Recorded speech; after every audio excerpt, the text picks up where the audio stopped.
नमस्कार दोस्तों छठ पूजा हो गई और छठ पूजा के साथ साथ इस बार जिक्र ज़्यादा सूर्य की ऊर्जा का भी हुआ और इस पर काफ़ी लेख इन दिनों में छपे हैं। तो एक लेख मेरे सामने से गुज़रा, उसके कुछ एक तथ्य हैं, वो उनका मैं उल्लेख ज़रूर आपसे करना चाहूँगा, बांटना चाहूँगा। उसमें यह कि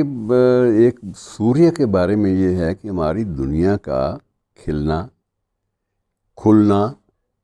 फैलना, सिकुड़ना,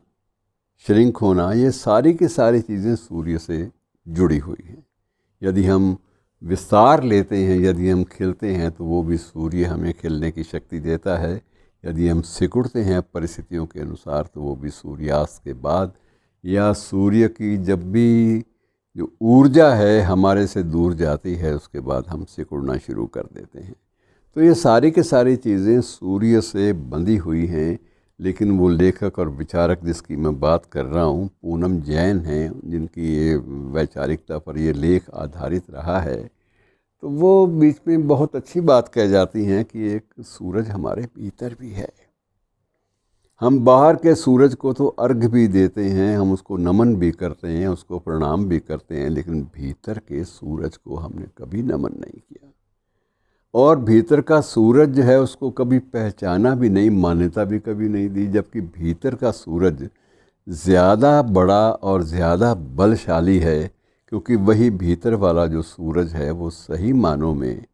हमें सही दिशा का भान कराता है कि ज़िंदगी को किस तरफ ले जाएं, ज़िंदगी को भटकने दें या एक दिशा की ओर उन्मुख कर दें, ताकि उस दिशा में पूरी ऊर्जा के साथ हम लोग कुछ एक उपलब्धियां अपने अपने खातों में दर्ज कर सकें। तो ये सबसे बड़ी बात जो इन दिनों में सूर्य पूजा, क्योंकि सूर्य के अर्घ, सूर्यास्त के अर्घ के साथ ये व्रत जो है ये पूरा हुआ है सुहागिनों का, और ये बड़ा अजीब व्रत है जिसने पूरे के पूरे देश को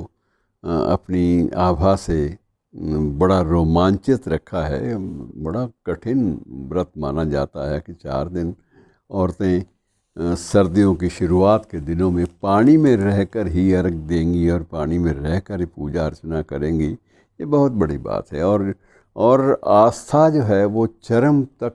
फैली रहेगी, उसमें कहीं भी थोड़ी सी भी कमी नहीं आएगी। लेकिन इतनी ही ऊर्जा जितनी बाहर के सूरज को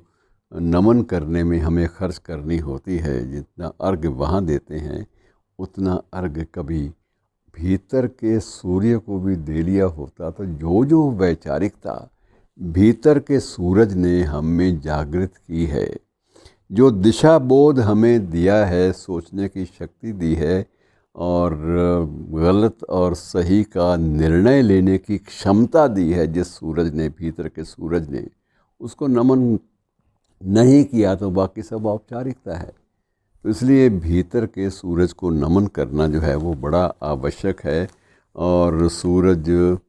मानकर चलिए कि जिस खूबसूरती से आता है, प्रवेश करता है, वो पल भी देखने के लिए पता नहीं कितना लंबा सफ़र करके हम सिर्फ सूर्योदय को देखने जाते हैं। और कुछ स्थान ऐसे भी हैं जहाँ सूर्यास्त के वक्त पहुँचना एक अजीब सुखद अनुभूति देता है। सूरज के बारे में बात यही कही जाती है कि जिस खूबसूरती के साथ ही वो आता है, उतनी ही सहजता से खुद को समेट कर विदाई भी ले लेता है। सहजता से विदाई लेना और पूरी ऊर्जा के साथ, खूबसूरती के साथ उदय होना, ये दोनों जो गुण हैं,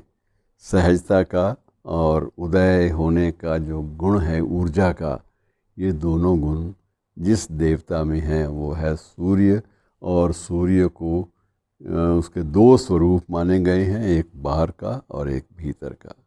बाहर का तो हमने अर्घ दे ली है, लेकिन भीतर के सूर्य को अर्घ अभी बकाया है और उसके लिए किसी छठ पूजा की ज़रूरत नहीं है, बल्कि भीतर के सूर्य को